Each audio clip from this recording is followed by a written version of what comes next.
संक्रमण की दूसरी लहर चल रही है और दावे किए जा रहे हैं कि देश के अधिकांश आबादी को जल्दी ही वैक्सीन नहीं दी गई तो तीसरी लहर भी आएगी। गुजरात हाईकोर्ट ने तो हर 6 महीने बाद महामारी की लहर आने की बात भी कह दी है। वैक्सीन जरूरी है, ये बात तो सरकार कर रही है, लेकिन वैक्सीन की उपलब्धता पर बात नहीं हो रही है। इस बीच देश में कोवैक्सीन की भारी कमी देखी जा रही है। अधिकांश राज्यों ने कोवैक्सीन लगाना इसीलिए बंद कर दिया है क्योंकि उनके पास स्टॉक खत्म हो गया है। जबकि कोवैक्सीन बनाने वाली कंपनी भारत बायोटेक का दावा है कि वो वैक्सीन का उत्पादन लगातार बढ़ा रहे हैं।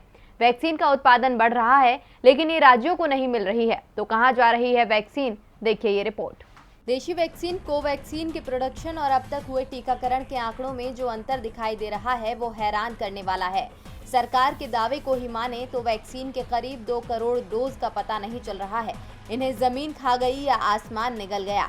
एक तरफ कोवैक्सीन की कमी के चलते कई राज्यों में इसका टीकाकरण रुका हुआ है, तो दूसरी ओर जिन लोगों को कोवैक्सीन की पहली डोज लगाई जा चुकी है वो परेशान हो रहे हैं।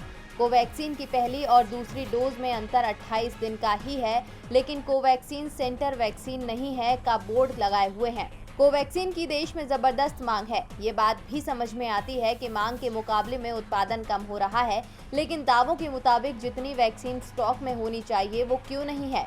सरकारी आंकड़ों से पता चलता है कि देश भर में अभी तक कोवैक्सीन की सिर्फ 2 करोड़ 20 लाख डोज ही लोगों को लगाई गई है। जबकि भारत बायोटेक और केंद्र सरकार के बयानों पर यकीन करें तो देश में इसकी कम से कम 4 करोड़ से ज्यादा डोज और उपलब्ध होनी चाहिए। लेकिन ये डोज न तो वैक्सीन कंपनी के पास है, न केंद्र सरकार के पास और न ही राज्यों के पास। दिल्ली, महाराष्ट्र में तो वैक्सीन की कमी के चलते टीकाकरण प्रभावित हो रहा है। कई राज्य कोवैक्सीन की कमी की बात कर रहे हैं। आखिर आधी वैक्सीन कहां जा रही है? वैसे यदि भारत बायोटेक के दावों पर यकीन करें तो गायब हुई वैक्सीन की संख्या 2 करोड़ नहीं 6 करोड़ होनी चाहिए। यानी जितने लोगों को वैक्सीन लगाई गई उसकी 3 गुना वैक्सीन गायब हो गई।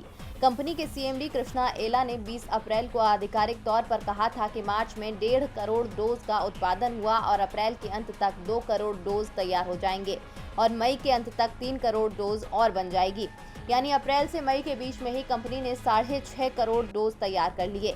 मई अभी बीता नहीं है, फिर भी ये माना जा सकता है कि 3 महीने में कोवैक्सीन के 6 करोड़ डोज तैयार हुए हैं। देश में जब वैक्सीनेशन की शुरुआत नहीं हुई थी उस समय भारत बायोटेक की ओर से कहा गया था कि उसके पास 2 करोड़ डोज तैयार हैं।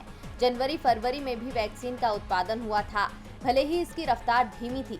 यदि इन कंपनियों ने जनवरी और फरवरी में बनाई वैक्सीन विदेश भेज दी, फिर भी देश के पास 8 करोड़ को वैक्सीन होनी चाहिए थी, लेकिन डोज सिर्फ 2 करोड़ 20 लाख को ही दिए गए हैं।